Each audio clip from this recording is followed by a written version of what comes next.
Hello there. Welcome inside Black and Gold. Steve Geller, Jeff Nowak with an OTA edition. The first day of week one's media access in the books. And we got lucky enough. It wasn't too brutal of a day outside. No complaints here, at least.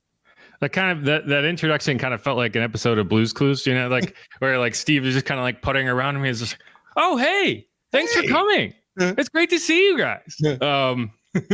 But yeah, this is another, this is kind of a look behind the curtain. We basically have gotten into this schedule of lunch pods, right?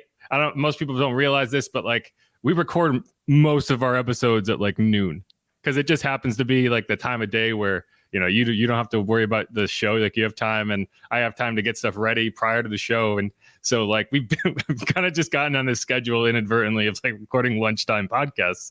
So that's what this is. So if you're ever wondering like what time of day we recorded so you can figure out why we're not talking about something that happened at a certain time of day, it's because we recorded at lunchtime and that happened during, siesta or whatever, the second breakfast or, there you go, right. 11sies. No, there's all these Lord of the Rings things. If you get those references, happy for you. Yeah. Anyway, okay. So we're going to talk about organized team activities, not Lord of the Rings, although I could probably host a pretty strong Lord of the Rings podcast. That's not what we're doing today. We're going to get into everything that we saw out at the Metairie practice facility on Tuesday. We're going to pick some standout players. We're going to go through attendance, talk about who was there, who wasn't, whether that's a concern, why the word voluntary should definitely be in your vocabulary and you should use it a lot more often. We're getting to that. Second segment, we're not going to talk a ton about the offensive line in the first segment because the second segment, we are going to talk pretty much exclusively about the offensive line because there's a lot of things there worth talking about, particularly Trevor Penning heading to the right side of the line and Taliesin Fuaga on the left side. Now, there's a lot of good reasons for that, but one term that we've talked about a lot previously is going to weigh large, and it makes a lot more sense now. So we're going to get into that final segment. We're going to talk about what everyone's excited to talk about, which is why is everyone mad at Marshon Lattimore? Like, should we be mad at Marshon Lattimore? Is he actually as problematic as some people might be saying? Bobby Aber certainly thinks so. And we're going to hear from Bobby. Yeah, Bobby went off on Marshon. Some strong takes, some strong Marshon takes. We're going to dive into that. We're going to talk about, what are our expectations? Is his absence really meaningful? Should we be angry? Should everyone have so much animosity toward Marshon? And whatnot. We're going to get into that. We're going to have the entire third segment talk about that. So we're not going to get into more of that here. But first, just get like your early takeaways. What kind of was your overarching opinion of what you saw on the field on Tuesday at Saints camp? I think a lot of folks talked about it. Just definitely the fact that team seems to get in and out of the huddle a lot quicker with this Clint Kubiak offense. And I know we'll get into it with when we break down the players a little more, but QB2 battle sure looks like the guy not expected, I think, from a lot of people has the early lead in the clubhouse. And when I say early, obviously it was just day one of voluntary OTAs for crying out loud. But man, Haener was definitely more accurate of a passer. Yeah, I think this was kind of a wake-up call for anyone who expected Spencer Rattler to show up and blow the doors off anybody, right? Like, you mean he's not the week one starter? Right. I just think, like, if you watch that practice, you would come away with the idea of, like, okay, there's a pecking order here, and Spencer Rattler is behind Jake Haener on that pecking order right now, and for good reason, based on what we saw. But we'll get into that. We're going to talk about standout players. He's going to be one of those players, and we're going to talk about players who had a rough start. And spoilers, Spencer Rattler is going to be one of those players. But first, let's go through the players who were not there. There were 10 absences. Also, real quick, we got preseason dates and times. You're right. We did. We also got preseason dates and times. The week 2 matchup with the 49ers is going to be a nationally televised game. You can go check it out. It's on WWL.com. I'm not going to tell you the dates here because it's just, we don't need to it doesn't really change much. The first one's going to be a Saturday game. The other 2 are going to be Sundays. So at least you don't have any weird like Thursday, Friday kicks to worry about. But it's along the lines of what we expected. The final game is going to be here. But let's get into that attendance. 10 players were absent, which, 90% attendance would be 9 guys missing. So if you don't include Kool-Aid, which I don't because he was out there, we did see him right off to the side on a bike. So I don't include him as absent. although there was a handful of players who were there but didn't actually work out in drills. So we can talk about that too. But the guys who weren't there that I'm not concerned with because they were dealing with injuries. Chase Young, defensive end, we knew he wasn't going to be there. Ryan Ramczyk, dealing with the knee. We knew he wasn't going to be there. Nathan Latu, Jalen Ford, both rookies, both were dealing with injuries during rookie camp. So it makes sense that they're kind of still on their way back. Nephi Sewell, knee injury. We knew he wasn't going to be there. That's it on the injury front. So that's, I think, 5 guys, maybe 6 guys. The ones that weren't there that was kind of weird, but I'm not concerned with, Stanley Morgan Jr. and Alvin Kamara to some extent. Like yes, I would have loved to see Alvin there, but since 2020, a lot of veteran players have opted to not do these workouts because they feel like they can get better prepared on their own anyway. And so I'm going to withhold judgment on some of these guys not being here because I think personally for veterans, if you are at 2 of these 3 OTA practices, OTA sessions, then that is more than enough. If you miss 2 of the 3, then you're kind of pushing it. But like we're going to overreact inevitably to players who were there this week. But we're going to kind of brush it under the rug if, say, a Tyrann Mathieu decides, hey, I'm going to skip the second one and be at the third one because we already know he was at the first one. So I'm not going to overreact to some, like if Alvin shows up for the second OTA session, I have no issue whatsoever with him not being at the first one. If he skips the first 2 and only shows up for the third, I get a little bit more on that. Anyway, so Alvin wasn't there. Marshon Lattimore wasn't there. Now, a lot of people are going to be up in arms because of the situation surrounding Marshon Lattimore. But remember, he's usually not there at OTAs. Right. Nothing new. So I don't think we need to overreact to that. It doesn't change anything is my point. Like it's not changing his status with the team. We will talk about his status with the team because Dennis Allen has talked about it twice in the last 2 days. So we'll dive into it. But here I'm just going to kind of let that lie. The guy I was, and Stanley Morgan Jr. is kind of a weird case because he's from New Orleans. You should think he'd want to be out there. So he probably had some sort of commitment that kept him out, or maybe he has an injury that we don't know about. The one that I was very frustrated to not see, and we can kind of get into that a little bit, is Jamal Williams because I've been pretty vocal on the subject that I don't think his roster spot is even remotely guaranteed. I think he's got to compete for that roster spot. For sure. And you'd think, if you had such a down year like he did last year, where the team, one of the biggest grievances of this last season, one of the biggest controversies of the last season was they felt the need to give him a free touchdown. That's how bad he was. Like, that's just an indictment how bad his season was. So I hope he has a good excuse for not being there. I mean, it would have to be a significant excuse. They exist. There could be a good excuse, but that's a bummer to not see him there because, I mean, it's a new offense, man. Like, you got all that's what I was going to say. Obviously, like we talked about, I'm going to say over and over and over again, these are voluntary, but you would figure with Clinton Kubiak, a new offensive coordinator in town, you'd want to be there from the get to soak in as much as you can right away. I agree. And this is a clip from DA kind of talking about, the running backs not being there. He was asked directly about the running backs is what he had to say. Yeah, look, I mean, obviously, it can present some challenges. I'd say Alvin's kind of been in that same boat where he's been able to train and get himself ready on his own and be prepared and be ready to go when it's time to go. And so I think for me as the coach, I got to trust that that's what he's doing. He's got, look, every year players go through different phases in their life and then they begin to get other things that pull at them from one way or the other. Some may be positive, some may not be positive. Obviously Alvin's got a family now, right? So that pulls at him in terms of time commitments and things like that. So I think, it's not the only family we all have is the family here on Airline Drive, and yet that is an important part of all of our lives. So I think we have to be understanding of that, and yet I do think it's important to have our guys here. And the thing is, like, there are reasonable excuses to not be there. And DA said that he knows the excuses for everybody. He didn't necessarily sound like he agreed with the excuses from everybody. Right, but he was aware of why they weren't there. He has been in contact with everybody. Yeah. Right. And so that's an important distinction of like somebody doesn't show up and didn't tell you why. No call, no show. Yeah, right. Like that'll get you fired from McDonald's, right? Right. Anyway, so yeah, but one of the reasons I also don't get worked up about veterans missing an OTA session is because these are the opportunities for the younger depth players to really kind of make their case anyway. So like even the veterans who are there, like you're not going to see them getting all the reps in drills, right? So there's classroom work you'd like to think they're doing, and they could be doing that whether they're there or not.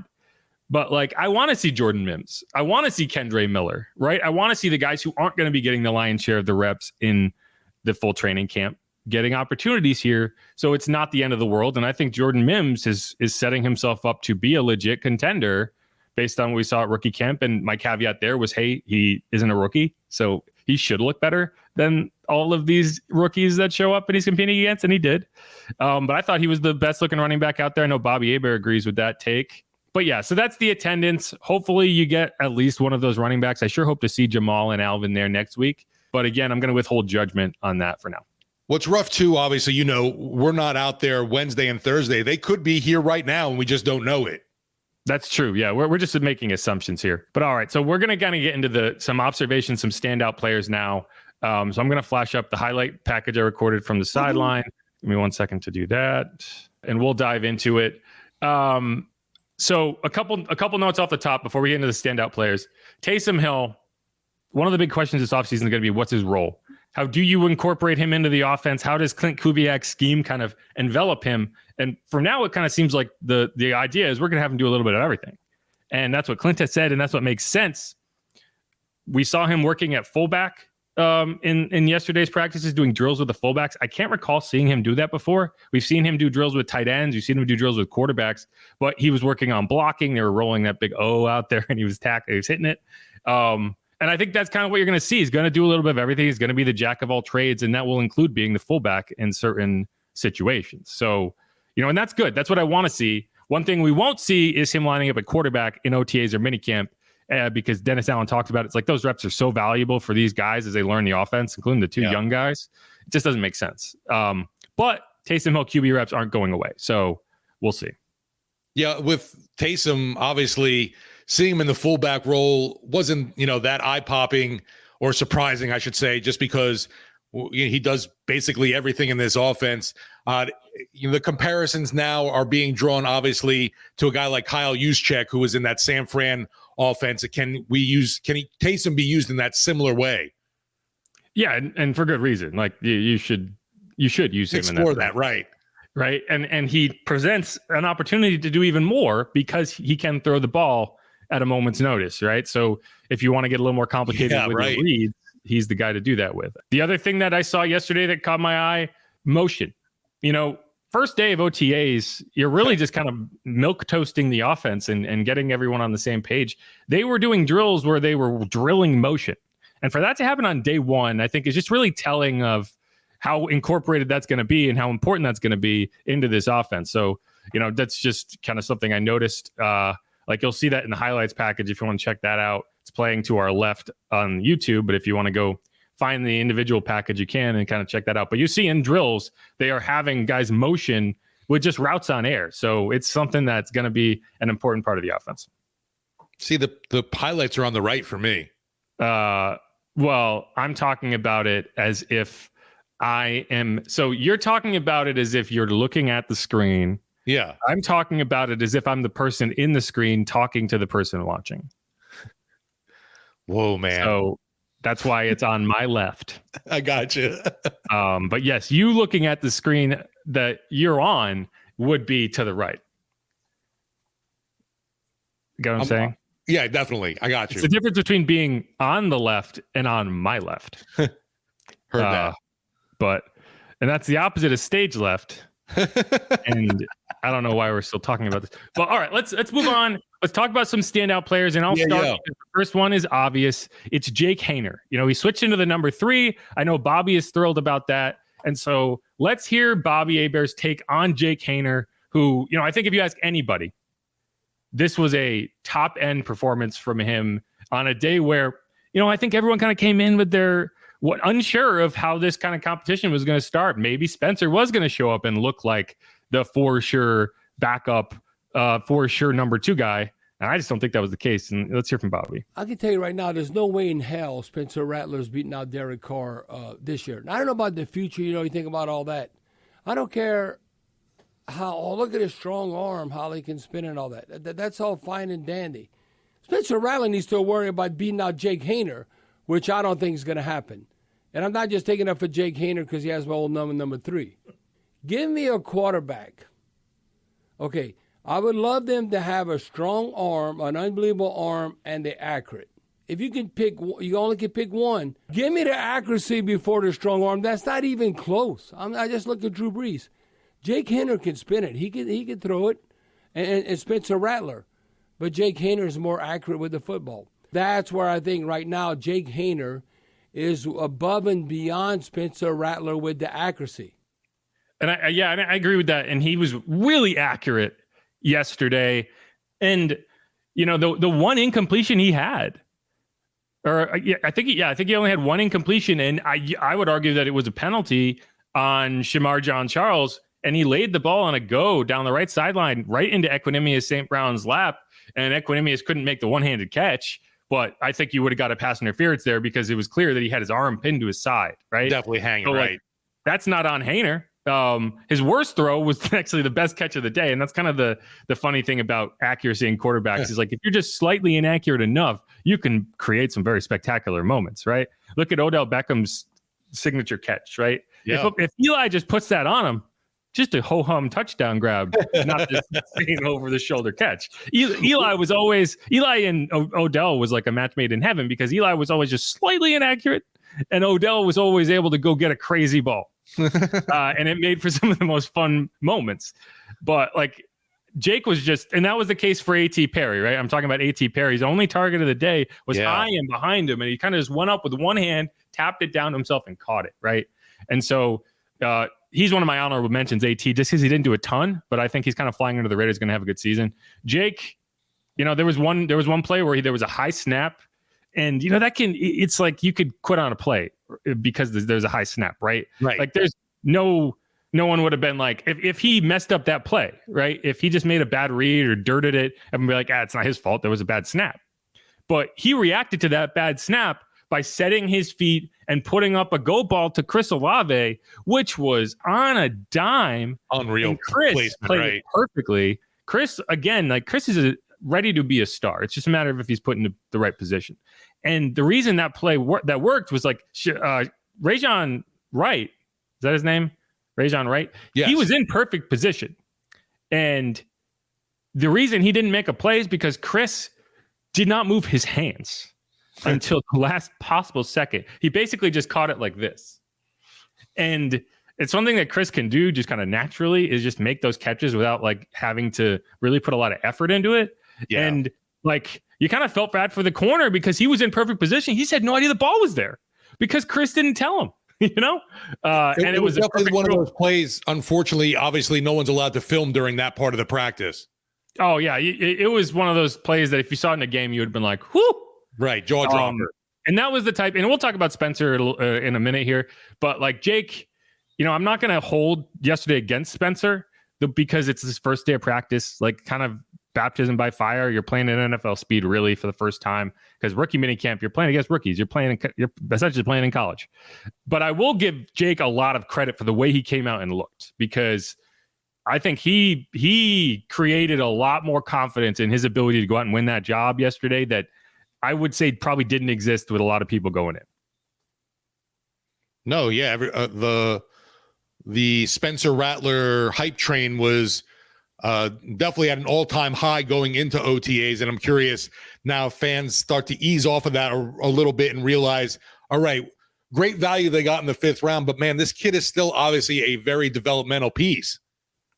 Yeah, I think what Spencer needs to do first before anything else is kind of convince the Saints that whatever happens in that backup quarterback battle, they should plan to carry 3 quarterbacks. Right.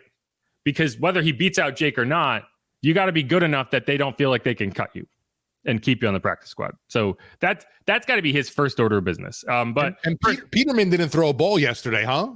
Yeah, that was a weird one. He was an example of somebody who was there that did not work at all. Right. Oli Udoh also didn't get any work in.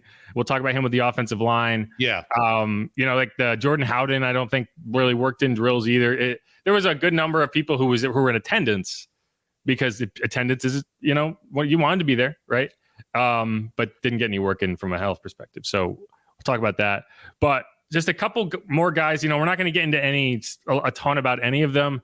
I thought Alontae Taylor looked solid, but he was playing outside with Marshon not there. So we know he can play outside corner. Mike, the bigger question is, can he improve in the slot? And we'll find out. I do think right now he is kind of in that. That's the role you expect for him. But Ugo Amadi had a nice day. I thought Isaiah Stallbird had a nice moment. He intercepted Spencer Rattler on one play. Anthony Orji forced a fumble. I saw Christian Boyd get some nice penetration a couple times. Again, it's not no pad, so it is what it is. But I thought he showed pretty well. Mentioned A.T. Perry, and then Dallin Holker. I was gonna wait. I was like, wait, the Holker hive's waiting. Yeah, I mean, he had a couple nice plays. I'm interested to see as we go forward how much of an impact he can make. It's always going to come down to special teams with him and whether he can be trusted in that part of the game. And it's tough to make a determination on that, but his hands are legit. And we knew this coming in. He just makes it look so easy. It's just so graceful. He's not fighting the ball. And I thought he had a solid day. Anyone else that caught your eye? No, you definitely mentioned, like I said, Holker I was waiting for. I was like, I can't believe you haven't mentioned him yet. And you did mention Mims as well, too. Like you said, the Cajun Cannons have been high on him, what he saw in rookie camp and yesterday. And yeah, I agree with you with the Jamal Williams take. It's like his roster spot is definitely not secure going into this year. So it'll be interesting if Mims can maybe even, push him even more for that spot. Agreed. Just a couple others. Michael Jacobson. Good old Luke Headley, man. Who's that guy? Lou Headley. Okay, here's the thing. Everyone is watching Lou Headley kick all these punts, right? And they're saying, wow, look at all this hang time. Yeah. What I will say is I watched him do that during pregame all last year. Now, maybe he's improved to some extent, but he's always been able to kick that punt. He has always been able to kick that punt. It's just not what he's been asked to do. And that's why last year when there was all this criticism, I was like, I think he's just doing the job that he's being asked, right? Like he can kick it in a he can kick all these different punts. He can do whatever you want him to do. He's kicking the way that he's being told to kick. So that was part of the reason I was a little softer on Lou than some others might have been, because it's like one of the only things you get a really good look at during warmups is you watch these punters stand at the 45 and just kick every single punt in their bag. Yeah. And I was timing a couple of them. I think it was in Indy last year, and you were talking 4.5, 4.7 seconds of hang time. And then you would go out there in the game and you would not kick those punts. So I don't know. Yeah, he was booming them at OTAs, man. He was, and he has a new number. He's 15 now. Maybe his plan was to just maybe people will think I'm a different person. But no, he looked good. The other guy who got a lot of work, it was Michael Jacobson. He caught several passes. And he's a guy that I don't think a lot of people know much about. He was on the roster last year, so there is some familiarity. They brought him back. I expect him to be a practice squad guy, but everyone's talking about Dallin Holker. No one's really talking about Michael Jacobson, but I would say that Michael had a more involved day yesterday than Dallin did. Yeah, and another guy to bring up, I don't know if you brought up Khaleke Hudson. He almost had a pick on Rattler on the first day of OTAs. Yeah, so let's kind of go up forward and we talk a couple guys that struggled. One was Cedric Wilson. He had a ball over the middle of the field, just tip off his hands. It's from Derek Carr. It was Derek's only incompletion of the day, I want to say. And it was just like you want to make this roster as a veteran player. You cannot. You got to make those catches. Now it's not an easy catch. He's in traffic, but those are the moments where you can make an impression one way or the other. And a straight drop would have been one thing. He tipped it up over his head. And those are the plays that will drive your quarterback insane, because not only did you not make a catch on a catchable ball, you created a scenario where there's an interception, tips and overthrows. They didn't intercept it, but it was very close. So I thought he had a rough day. He dropped a couple balls. The other guy that we talked about, John Charles Shamar, if you're covering downfield and you're committing a penalty in a practice where there's no refs, I'm going to hold that against you, because you get up celebrating like you did something. Right. And it's like, you should be aware that you fouled the guy. If you're not aware that you fouled the guy, that's actually worse than fouling the guy at all, because that means you're going to try to get away with that in the game. You're going to get called for it. So, I don't think he had a particularly good day. And he's wearing Ike Adams' number. Maybe I just expect more because he's into 27 now. These first few practices are always tough because, like, you see that number you recognize. It was like last year when Rashid was in 2020 or 22. I was like, who's that? Right. And then now I'm used to it. But who else would you say struggled if you could pick one? I'm trying to think off the top of my head right now. Let's talk about Spencer Rattler. Okay. What were your thoughts on Spencer? Yeah, overall, just, you saw just some of the inaccuracy plagued him. And I think you mentioned it. It might have been just the first day jitters kind of thing. We'll see what happens going forward with him. But interested to see how this competition now shakes out between him and Haener, because obviously the Saints invested a draft pick in Haener last season. They got another young quarterback there. And it is nice to see the team finally being able or going along the route of developing a quarterback.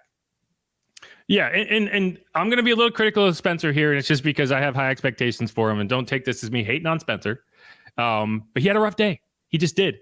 If you want to say he was rattled because that's a good play on his name, Rattled you can. Rattler. But he did look like he was a little caught off guard by how fast everything was. Some of the decisions were a little sketchy. He was late on one throw. His first set of 7-on-7 drills, right? He went third. You went Derek, then you went Spencer. And we didn't talk about Derek. I thought Derek had a solid kind of ho-hum day. That too, right. We kind of, and that was fine. Over. That's what I want to see. I just want to see things that are not red flags right now, and there was no red flags with Derek. So we're gonna not talk a ton about Derek. We'll talk about him maybe in the first episode of next week. There'll be plenty of time to talk about Derek. I just want to talk about Spencer right now.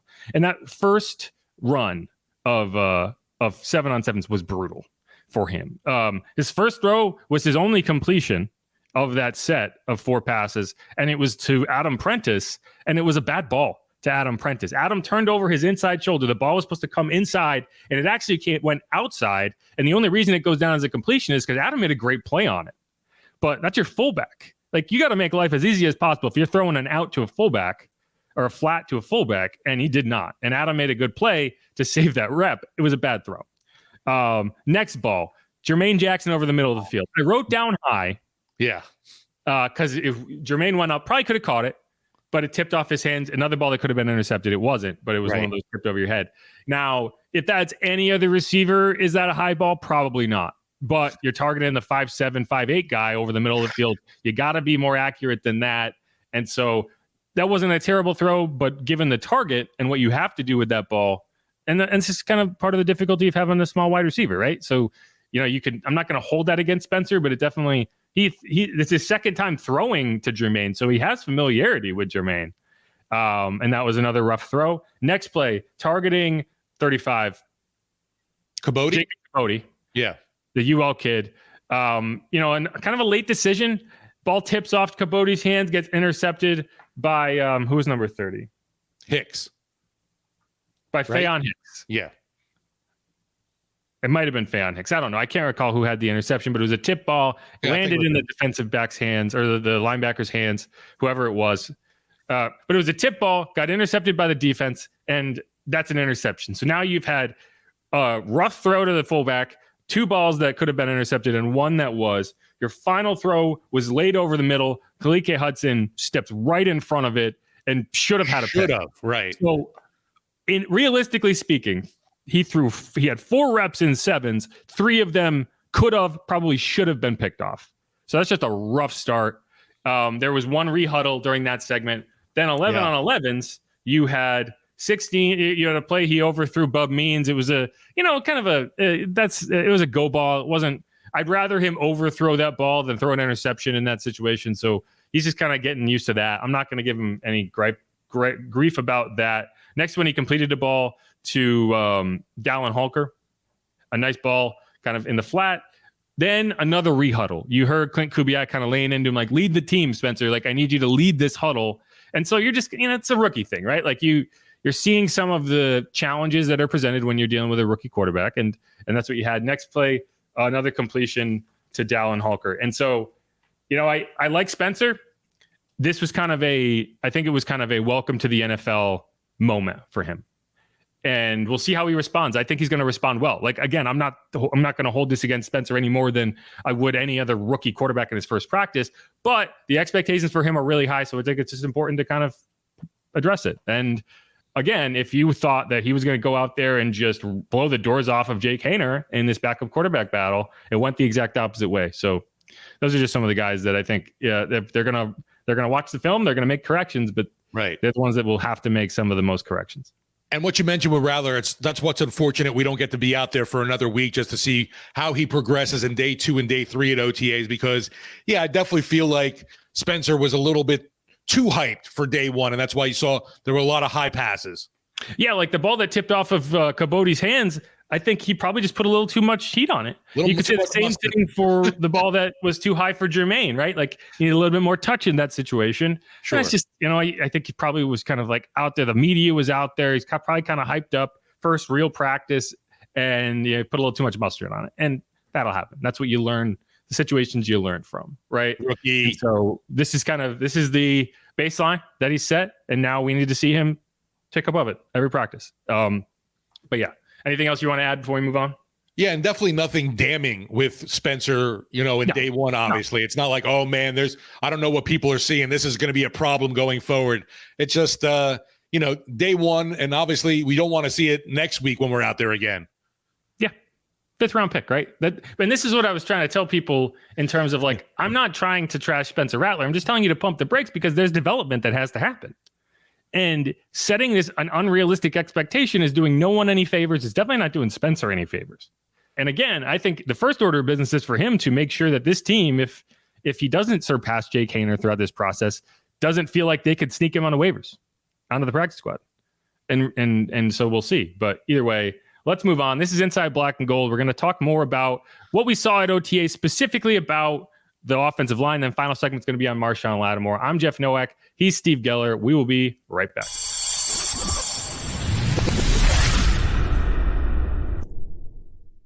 And we're back on Inside Black and Gold. I'm Jeff Nowak. He is Steve Geller. That was a long first segment. I knew it was going to be those observation segments. They get away from me a little bit, but we'll try to keep these a little bit more cogent, a little bit more keep them a little tighter.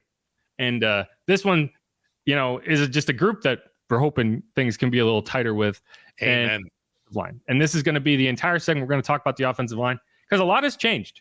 And so the first thing I'll do is tell you first team, second team on the offensive line, because I wrote it down and I'm going to read it.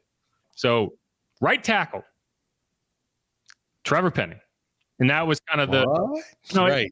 Surprise, but it's not really a surprise. And because it was kind of told to you in code earlier in the offseason, and we'll get into that.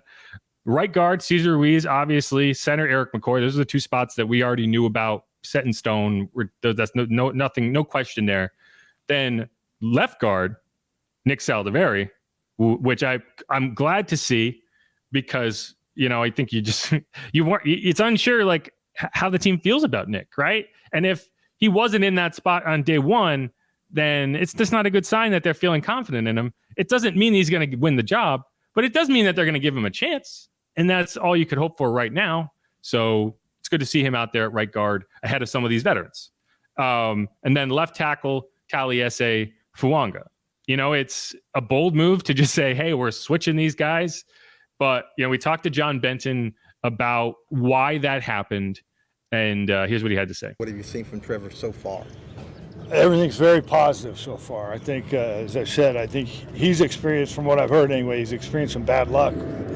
Just the fact that we're 18 days into it, and he's been at every practice, every training session, is healthy, feels good. Well, I thought he looked good today. I think all arrows are up on Trevor right now, and just keep that going. John, I'm sure this is a repeat as well, but Fuanga plays right tackle all through college. Trevor's played left tackle his whole life, and you guys flip-flop them. What are we thinking? What's the philosophy behind that? Yeah. Well, really, it all started before we knew we had Fuanga. Yeah. We just really felt like Trevor, from his experience and whatnot, needed a fresh start. And I'm really of the belief there's not that much difference between right and left tackle. So, and with Ramczyk probably being an injured casualty, let's move Trevor over there. And then Tally has had experience at left tackle and definitely is the athlete to do it over there. So just decided to stay with it after the draft. And I think it's been, we won't know, but it looks good so far. I think they're both responded well.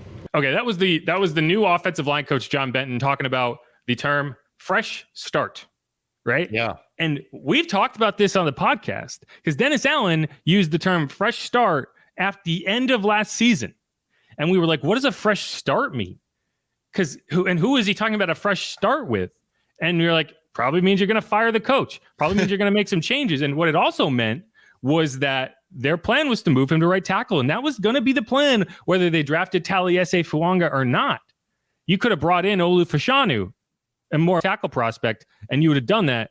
But they, I think they probably talked about it when they brought in Taliese because they weren't sure whether he could play left tackle and they wanted to see it first. But like their goal was to move Trevor to right tackle in part because it could give him a fresh start like John was talking about. And that kind of goes full circle to what we were hearing before. So that's an interesting thing. And what John said is he doesn't view right versus left to be that much of a difference now. Right. In the That's NFL, what I was going to say too. Exactly. Because as he said, in the past, you would have your big quote slobber knocker over there at right tackle and your better athlete at left tackle because the best pass rusher was typically there from the other team. Now defenses move that guy around. So it's really, you got to be able to do everything. And the goal is just to give Trevor, again, a fresh start, not have to worry about anything that happened last year. Just focus on playing fast, getting the job done. And so it's interesting, but that kind of explains it. And DA also said that one of the reasons they felt okay and they're going to go forward with this is because what they saw at rookie minicamp, they liked from Taliese in terms of how he was playing left tackle. So that's the alignment as we saw it in week one. Anything that changes from here, that'll give you an indicator of how the Saints are kind of viewing the situation. And obviously tough right now to really get a real true gauge of anything because there's no pads. There's no pads. And also there was a few guys who did not participate that you would figure could factor into this mix. Ali Udo. So, I mean, he's probably going to be in the mix at one of the tackle positions. I don't think Ramczyk is going to, so I don't think we need to talk about Ryan. The coaches are going to kind of play it safe and say, yeah, we'll wait till training camp to figure that out. I mean, until you hear otherwise, don't anticipate that Ryan Ramczyk is going to be in that mix. Now, the second team, guys. So at right tackle, you had Justin Herron, who was the new guy. At right guard, and this is significant to me, is Kyle Hergel. And the reason that's significant is because he is the only UDFA in either of these alignments. So if you're looking at the pecking order of who you would see as the top option among the UDFAs in the interior line, which includes guys like Sincere Haynesworth, Nori Nwili, Kyle Hergel is at the top of that list right now. Center was Lucas Patrick, the guy from the Bears. I think we also saw him get some work at the guard spot.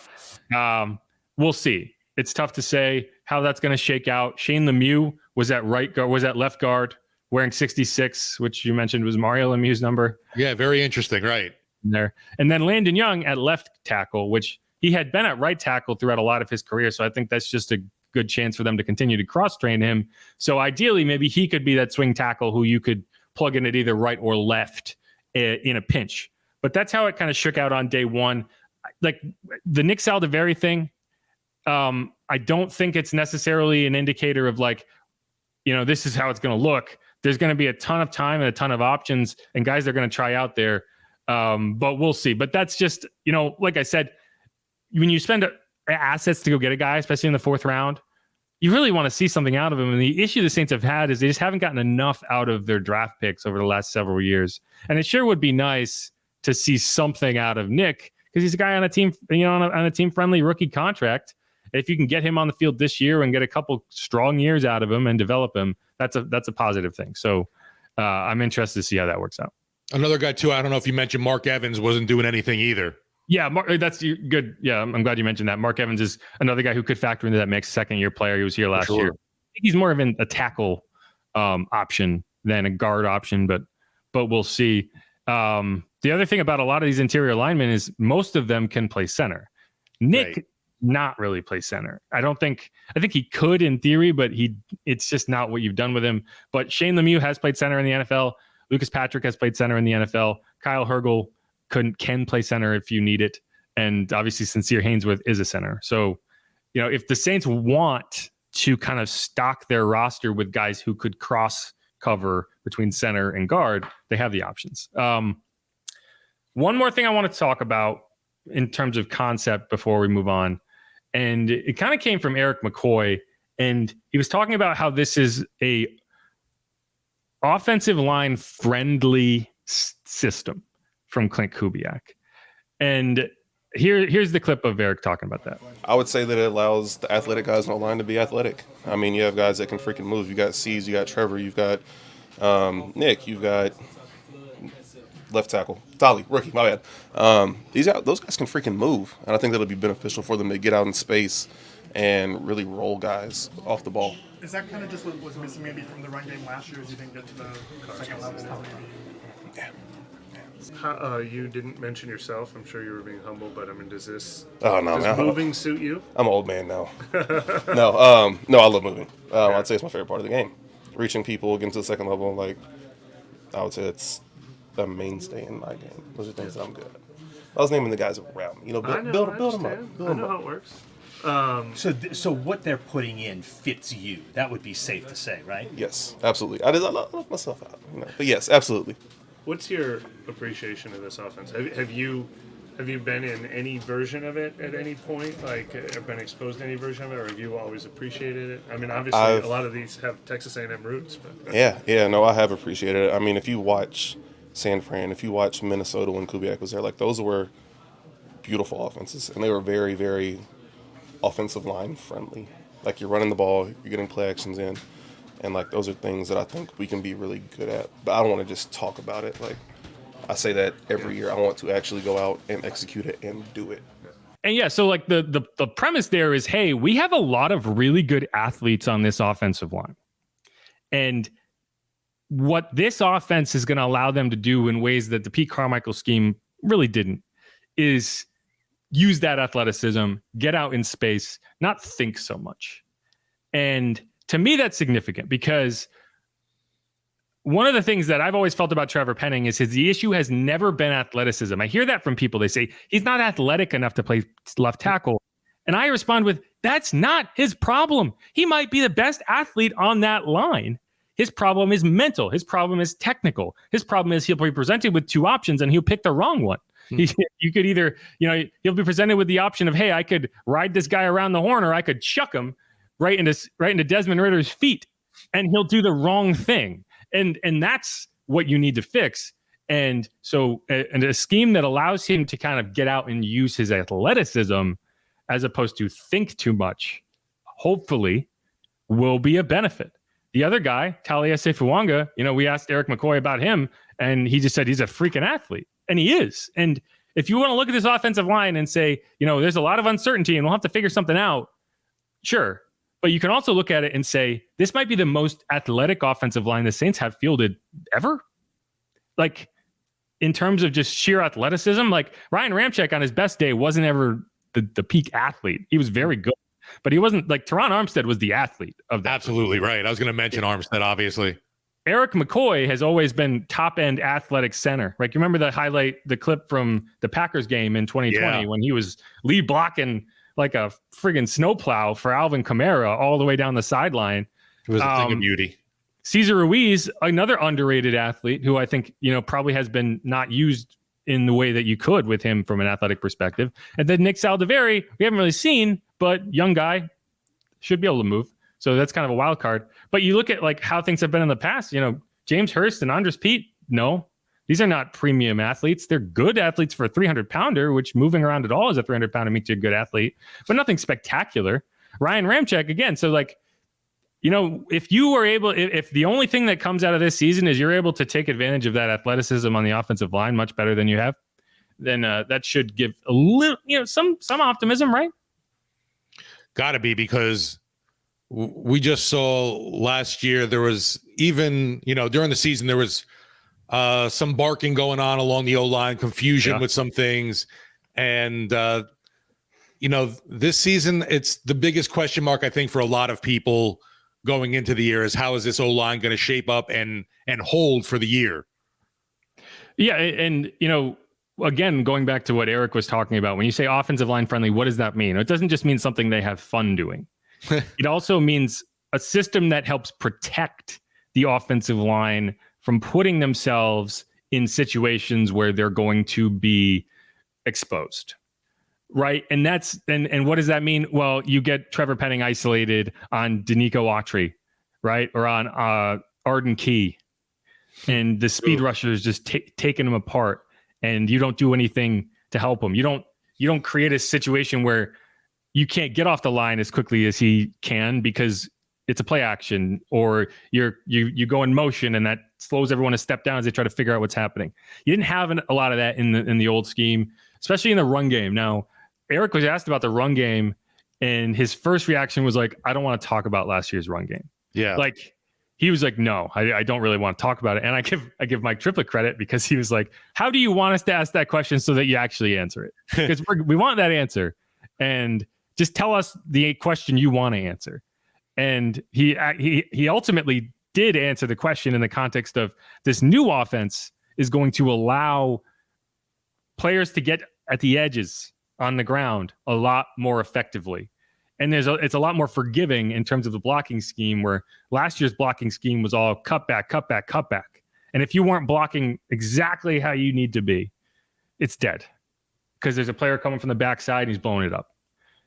This year, you're gonna allow the offensive players to kind of make those determinations in real time. That's the wide zone. You're finding a gap and you're hitting it, as opposed to stringently creating each gap through scheme. And for obvious reasons, that's easier for an offensive line to execute, because you're getting to a spot and you're blocking where that is. It's the zone versus man blocking schemes, right? Like, you're getting to an area and you're making a read, as opposed to trying to figure that out in your head in advance and get there. And I think that's what you struggled with. It's what Trevor Penning struggled with. It's what young players are always going to struggle with.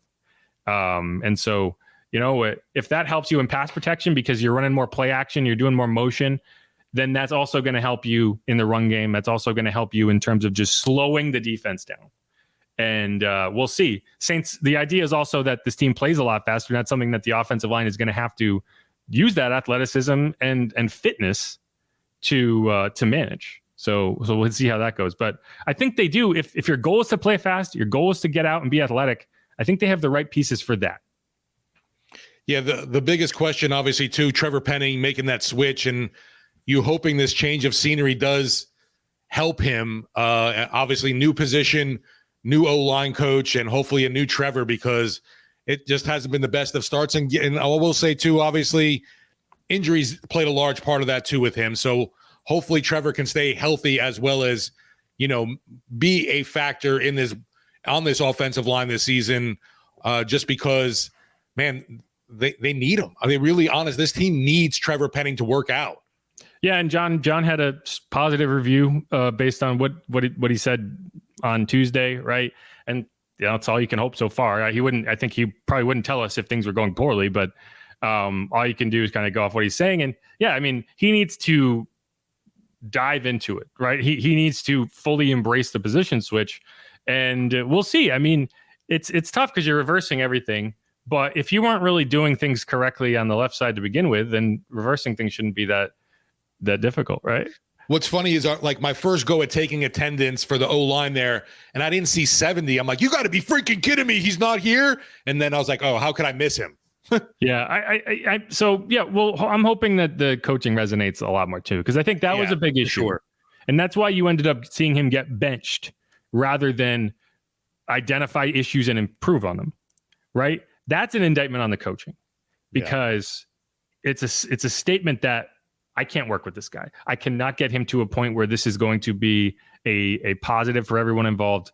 And you just can't do that in year two, which is essentially a rookie season for a young player. And that was the point, that it was like, okay, there's going to have to be changes. And, I think John is more of a motivator and I think he's going to be able to speak to Trevor in a way that he can understand.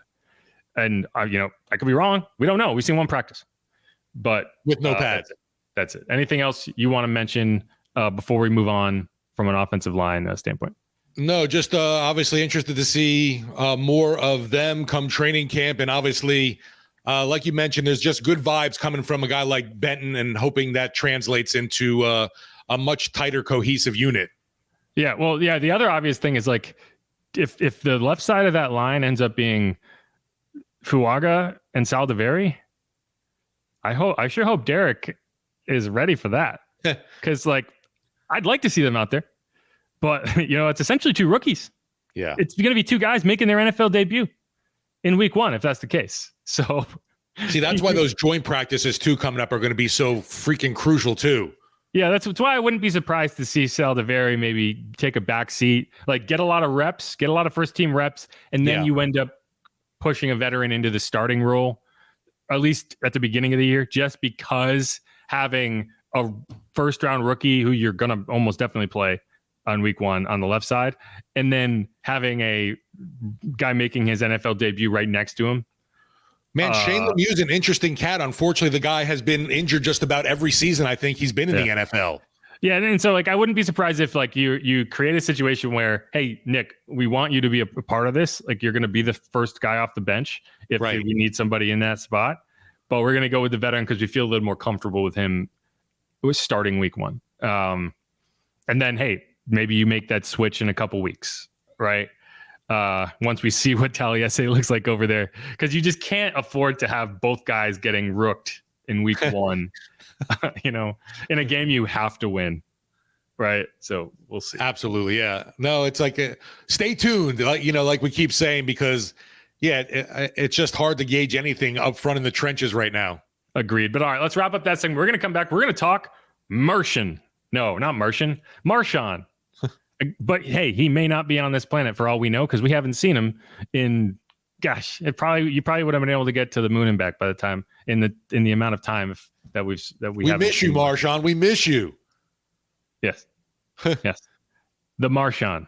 I don't know if Matt Damon would make sense in that movie, but we're going to talk about it. All right, this is Inside Black and Gold. Stick around.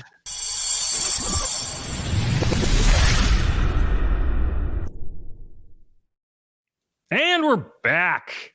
One more segment on this episode of Inside Black and Gold. And we are going to talk pretty much exclusively about a guy who is not yet back in Marshon Lattimore. He's not back because he was not at the first day of OTAs practice. Now, that's not unusual because he wasn't there last year either.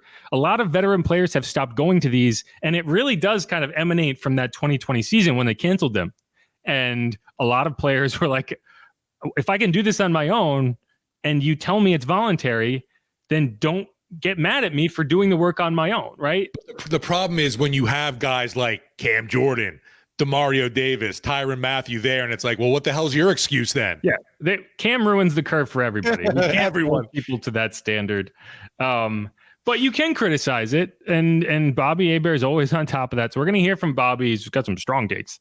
Just like he had strong takes on Mike last year, not being there for the first set of OTAs, and then Mike showed up. So who knows? Maybe it'll happen again. Right. And we saw how everything fell apart with Mike. So as you look back on Bobby's takes from last year, maybe he had a good point. So we're going to hear from him. First, I want to hear from DA, because one of the things that DA made clear yesterday, and he made clear the day before, is he has spoken to Marshon. They had a positive conversation. And it sure sounds like, barring anything crazy, barring a kind of a Godfather offer, their plan is to keep him on the roster for 2024. And Jeff Duncan wrote a column today basically saying that. And this is what DA said when he was asking why he felt the need to have that conversation. Based on that conversation, do you expect to see him before minicamp? No, I wouldn't. And I wouldn't say that that's been uncommon since probably about 2020. And so I wouldn't expect that. I know he's working hard. I know he's getting himself in the best shape that he can get into. And so, like I said earlier, when he's back, we'll embrace him with open arms, and we'll start working on getting him better for next year. You said it was a positive conversation. Was there anything that needed to be cleared up or talked about? Or you just feel like you needed to? No, look, I just thought it was something that we needed to communicate. There's been a lot of talk outside of our building about trades and things of that nature. And so I just felt like it was probably time that he and I had a conversation. Like I said, it was a positive conversation, and we're looking forward to getting him out here when he's here and working with him. And like you could take DA's comments at face value. I will say that generally speaking, a coach is not going to address trade rumors. He's not going to say the word trade conversations. Right. And in this case, he made the point to say there's a lot of trade conversations that we're having and that were happening outside of this building. Yeah. So that means that he's aware of it. That means that the front office is aware of it. That means that Marshon was aware of it. And to me, that having that conversation and the goal there, knowing that he's probably not going to be there at OTAs, is to be like, we're going, you're on this team, man. And you kind of got to figure it out. And there's been reports of infighting. There's been reports of issues with Marshon last year. Some discontentment with how things were going. There's been reports that the team maybe was a little frustrated with how long it was taking him to recover from certain things. And only Marshon knows whether, that was the case or not, whether he could have played and didn't, from that kidney issue, from that ankle injury last year. But one way or the other, it sure sounds like the goal is to keep him on the roster, and they're not going to be shopping him actively. Well, and you kind of teased the Cajun Cannon not buying any of what Marshon's selling. Well, one of the issues before we get into Bobby is Marshon's not selling anything, right? Like, right. There's nothing to buy. Yeah. For Marshon. Like, that's the biggest difference between Mike and Marshon in these situations, is that Mike's constantly giving you stuff to kind of like be like, what did he mean by that? Should we parse that out? Is it just a Nipsey Hussle lyric, right? Is he just laying in on the Kendrick Drake beef? Or does this mean something?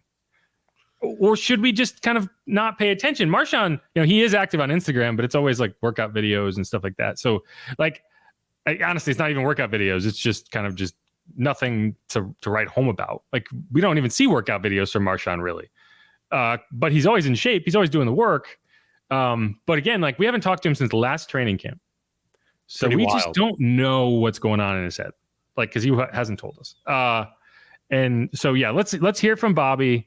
Let's dive in and talk about whether he's being reasonable, which I think it's going to be a little bit of this, a little bit of that, but let's hear what he had to say. From a purely talent perspective and what he's achieved on the field, and it's not a big fraternity, but he's the greatest Saints cornerback in Saints history. It's not even close. Now, your influence on the locker room, amongst your teammates, not so much. I think very similar to Michael Thomas. When you guarantee a bunch of money, you better know that player's heart. Better know where they're coming from. No, Michael Thomas and Marshon Lattimore could still play at a high level. I don't know who's guiding them, who is influencing them. But listen, you can have their attitudes if you're playing individual sport. If you're playing golf or tennis, you can do what you want. Because if you win, it's because of you. If you lose, it's all about you. But you're playing a team sport and you influence in the locker room. No, again, Michael Thomas and Marshon Lattimore, they bad apples. They are bad apples, and then you reward them with a lot of money. Then they could do what the hell they want, and then they'll give you the middle finger, and then you can't control them. You might have to cut your losses. I can tell you right now, Jim Mora or Sean Payton, Marshon Lattimore's ass would be gone. Dennis Allen's trying to be a player's coach, trying to make it work out. When he said today, I perceive, because right now that Lattimore will be part of the team. Right, had a positive talk with him. A positive talk. But listen, a positive talk. No, I'm the coach. You're going to do what the hell I say. I'm the coach. You need to be a good leader. You need to be a good DeMario Davis. You need to be a good Cam Jordan. Lattimore is not those individuals. All right. So one thing I do want to say, and we talked about this before we came on. Yeah. The take that the Saints paid Mike and he did nothing after that is not really fair. No. Because if you recall, he held out of camp before the 2019 season. They gave him his contract. They made him the highest paid receiver in the NFL, and he responded by catching more passes than anyone in the history of the NFL. So you can't say that he got paid and immediately became an issue. You can say that once he got hurt, that you could argue that the investment wasn't necessarily there because he was no longer in a position where he had to prove himself to the team. But you could make that argument about any player that got paid on that second contract. It's tough. And it is a decision you have to make. And that's what I mentioned to Bobby. To me, that strife with the Saints and the team, yeah, he had the issue obviously with CD Deuce, but when he got hurt, the issues then became with team doctors. And, I know he got into it with Sean Payton too. And it completely snowballed from there. Yeah, and I don't know if it was really a money issue. Like, no, I agree. I don't think it would have played out any differently in that respect, other than my biggest gripe with it has nothing to do with whether the guy got paid or not. It has to do with if you I never hear people bring this up when they talk about the salary cap and how the Saints manage it. But the bigger issue isn't that you paid Mike Thomas. It is that the way you paid Mike Thomas and the way you restructured deals made it so you couldn't have moved on from it if you wanted to without taking this massive cap hit and hamstringing yourself in another way. And that's why the Mike Thomas era extended a little longer than it probably should have. That's probably why the Marshon Lattimore era is going to extend a little longer than it should have, because not only are you talking about potentially moving on from one of the greatest players in franchise history, you were talking about doing it in such a way that it actually makes your life more difficult to field his replacement and to field a competitive team without him. And that is a direct consequence of restructuring contracts the way you do. Now, is it because hey, this guy's a rich man now and he's not trying as hard? I don't buy that, because that's just, if you want to keep him around, you have to pay him. Right? Right, yeah. And I heard just as much criticism about not paying CJ. To me, Marshon is not just, you heard Bobby say the greatest Saints corner in the history of the franchise. Yeah. To me, when healthy, he's top 10, top 15 in the NFL easily. Yeah. My other issue with Bobby's take is that it is presupposed on this idea that Marshon's not here and that's an issue. But we knew Marshon wasn't going to be here. I could have told you 6 months ago that Marshon was not going to be at OTAs, and it had nothing to do with his trade situation. Which it is funny, in the media room yesterday, I can't remember who it was, but they were asking when did the Marshon conversation start in terms of trading him? Because they were just trying to say months, 6 months, 8 months, and their answer was whenever the contract restructure went through.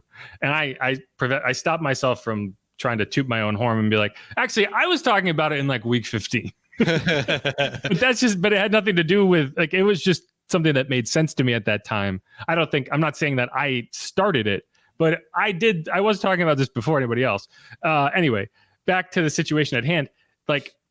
If you were going to have this take about Marshon, you should have been having this take all throughout the last season and all throughout the offseason, not because he's not at OTAs. That should not impact that conversation at all.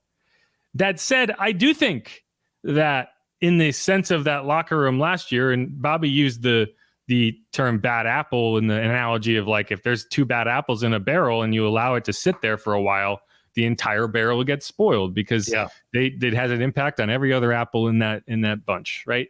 And I can't hate on that metaphor or whatever you want to call it, because I do think that whether you agree with Mike or you agree with Marshon and they were disgruntled about certain things, when you're talking about a team dynamic and team chemistry, two star players who are not pulling the rope in the same direction and have a really strong grip on it, that will affect your entire team. And I think that did affect the entire team.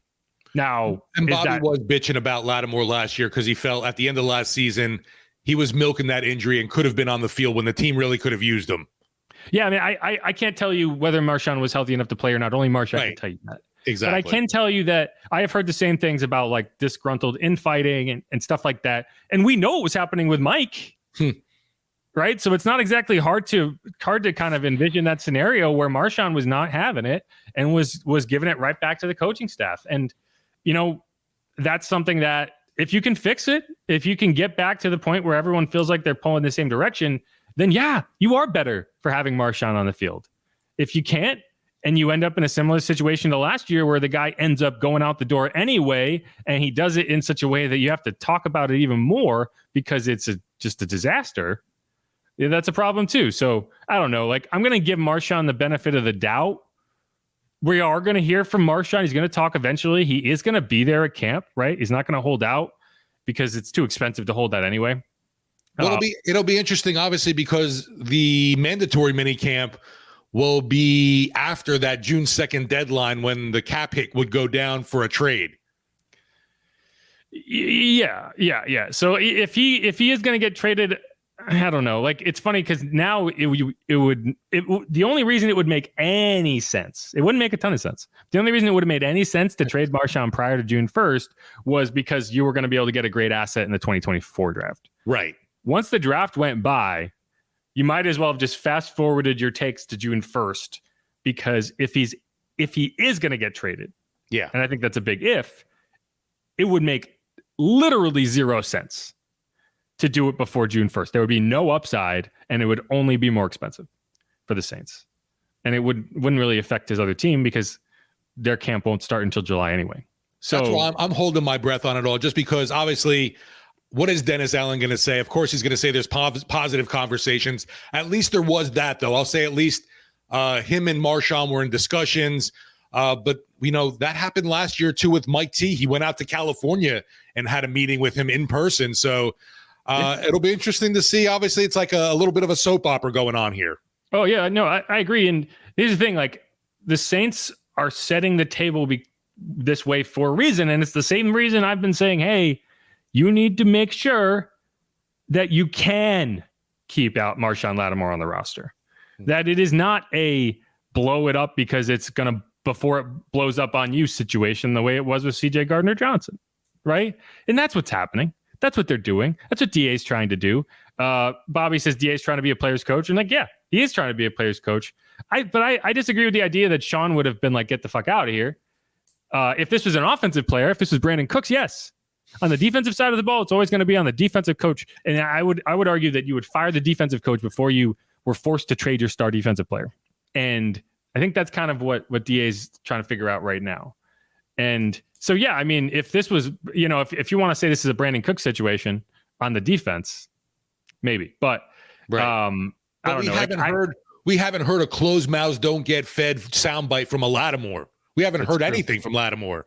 That is true. And what I will say, and like my final point on Marshon is like, I don't like right now, the Saints are making clear efforts to avoid a situation where you would say they have to trade Marshon.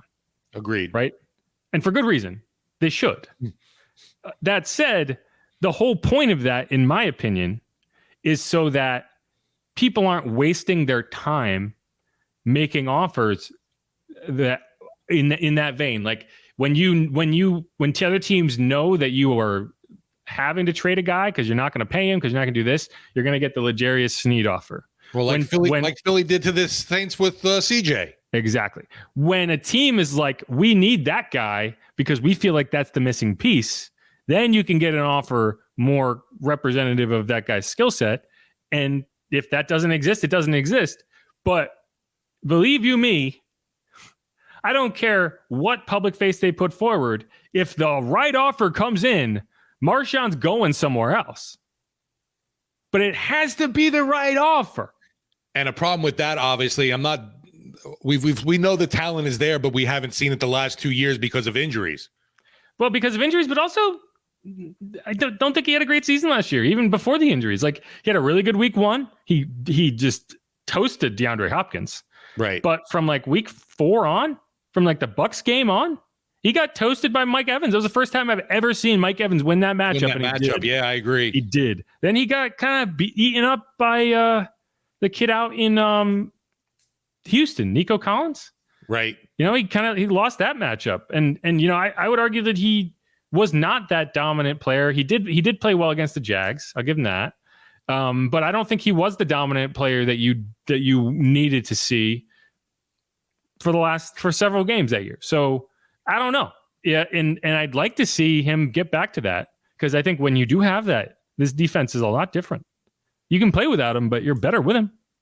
So we'll see. But I'm not as openly hostile about it as Bobby is going to be. Yeah, to hear the bad apple comment, I just never got really that take or feel from Marshon at all. But I could be wrong. I think Bobby is reacting to a vacuum in a way that is probably unreasonable, because that's what you're reacting to. You're reacting to a vacuum. And if you want to criticize Marshon for one thing specifically, it's that he's allowed it to be a vacuum. It is that he has not talked. Sure. He has not made this any easier for himself. He has not created a scenario where we can even say this is what he said and versus this is what the situation is being presented as. He's done nothing in that regard. And you know, like to talk to the media. I don't even know if it's true, but supposedly there was reports of there was a trade proposed that he would end up on Houston on Instagram, and he liked the post on it. And I was like, I don't know. I can't read into that crap. I hate that internet sleuthing shit so much. Because, like, sure, maybe he did, but who knows? Maybe who knows if he's even in control of his Instagram account? Yeah, sure. So I don't know, but I'm not getting into that.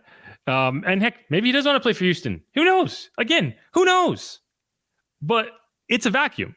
Like that's a good example of like we have so little to go on that's considered information. Silence can be damning too, though. I'll say that obviously. It creates a situation where people are gonna be able to put their own spin on it, opinions and takes into the world, and there's nothing to rebut it. And that's what's happening with Marshon. And if you give Bobby the keys and say drive us anywhere, he's gonna find somewhere where you're like, well, what are we doing here? Yeah, you know what's going on? and I get it. That's why listening to him is a wild ride. But I think he is a little over the wall, over the fence on this one. But again, until Marshon does something to prove otherwise, so we'll see. That's all I got. Yeah, hopefully I guess there's no reversing of if being a bad apple, you can't become fresh and new again. Yeah, I mean, well, unless you're trying to, sell sour apples, in which case then you got exactly what you were looking for. Get a whole bushel of sour apples, and that was the plan all along. I don't know. Yeah, it's metaphor. From a lot of what you hear from fans, I just think that folks think it's going to be too easy to just plug the outside with Paulson, Adebo, Alante Taylor, and then put Kool-Aid in the slot, and bing, bang, boom, you're solved with no Marshon. I don't think it's that easy. I mean, I do think that you are in a situation where you could move on from Marshon with limited damage to your kind of bottom line talent level. Yeah, because you are. That said, you don't want to if you don't have to. But I was going to say, none of those guys are Lattimore, obviously. Right. There's So we'll see. But all right, I think we've talked that to death. Another long podcast, but that's what we do. People have been engaging. People have been listening. So apparently it's not too long. Either way, thanks everyone for listening. Another episode of Inside Black and Gold in the books. We will have our next episode prior to week 2 of OTAs, and then we'll have another kind of reaction episode later in the week. I want to talk about kind of dark horses to make the roster, kind of guys I want to see more from. Maybe that's what we can talk about in the next episode. Yeah. Either way, good stuff. Let's do it. All right. What you got, Steve? Just going to say, have a great Memorial Day, Hoodats. Ooh, Memorial Day. Make sure to tweet about it. Yeah. All right. Hoodat, go Saints. Go America. Peace.